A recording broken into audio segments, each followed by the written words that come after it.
बच्चों, मैं आपका स्वागत करता हूं आशीष स्टडी ब्लॉग में।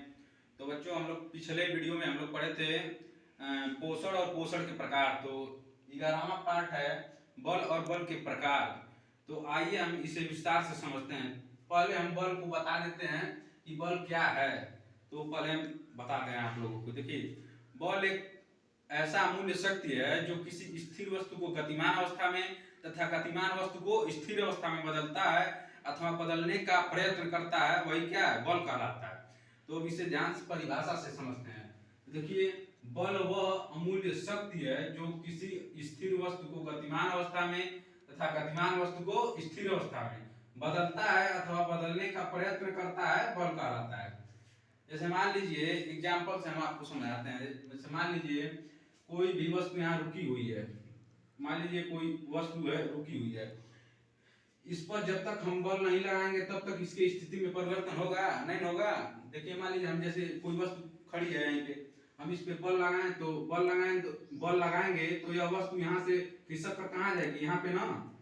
तो जब हम किसी वस्तु पर बल लगाते हैं तो वह गतिमान अवस्था में आ जाता है, और जो स्थिर वस्तु रहता है उस पर बल लगाते हैं हम तो वो भी गतिमान अवस्था में आ जाता है। तो ये क्या कहलाता है, बल कहलाता है। जैसे एग्जाम्पल से हम लोग समझते हैं। जैसे यहाँ पे कोई वस्तु है, फिर से समझिए। जैसे यहाँ पे कोई वस्तु है रुकी हुई है, इस पर जब तक हम लोग बल नहीं लगाएंगे तब तक इसकी स्थिति में परिवर्तन होगा नहीं ना। तो वही बल है, जब तक हम किसी वस्तु पर बल नहीं लगाएंगे उसकी स्थिति में तब तक परिवर्तन नहीं होगा, और स्थिति में परिवर्तन नहीं होगा तो वो गति नहीं करेगी। अब दूसरा क्या है, बल के प्रकार। तो बल के प्रकार दो होते हैं, पहला संतुलित बल, दूसरा असंतुलित बल। तो पहला क्या है, संतुलित बल। आइए देखते हैं हम लोग। जब किसी भी वस्तु पर एक साथ दो या दो से अधिक बल लग रहे हों तथा उसका परिणामी बल शून्य हो तो वे संतुलित बल कहलाते हैं। अब यहाँ पे बच्चों को समझ में नहीं होगा परिणामी बल क्या होता है। जैसे मान लीजिए हम एग्जाम्पल से इसे समझते हैं तब समझ में आएगा। देखिए, अब एग्जाम्पल से हम इसको समझा रहे हैं, एकदम ध्यान से समझिएगा। जैसे मान लीजिए कोई वस्तु है, इधर से कोई एक व्यक्ति खड़ा है, इधर कोई एक व्यक्ति खड़ा है, दो व्यक्ति हैं ना, और ये वस्तु है। इधर वाला व्यक्ति 30 न्यूटन का बल लगा रहा है, इधर वाला व्यक्ति भी 30 न्यूटन का बल लगा रहा है। तो परिणामी बल इसका क्या होगा, परिणाम जो निकल के आएगा, जैसे ये भी 30 न्यूटन का बल लगा रहा है और ये भी व्यक्ति 30 न्यूटन का बल लगा रहा है, तो परिणामी बल क्या होगा, शून्य होगा। तो इसलिए इसे क्या कहते हैं, संतुलित बल कहते हैं।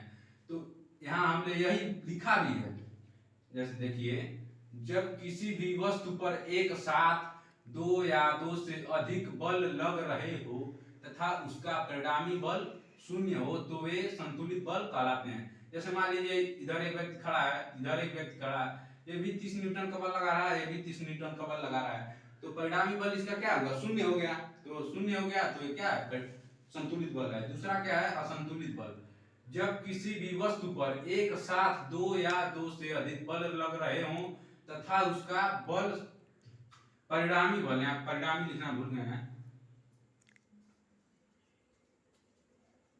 परिणामी बल शून्य न हो तो वे असंतुलित बल कहलाते हैं। यहाँ परिणामी बल शून्य नहीं होता है। जैसे मान लीजिए यहाँ 30 न्यूटन का बल है, 30 न्यूटन का बल एक आदमी लगा रहा है, यहाँ पे एक व्यक्ति है, ये 40 न्यूटन का बल लगा रहा है।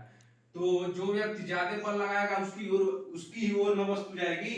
ये 30 न्यूटन का बल लगा रहा है, व्यक्ति 40 न्यूटन का बल लगा रहा है, तो इस वस्तु को जो अधिक बल लगा रहा है वही खींचेगा।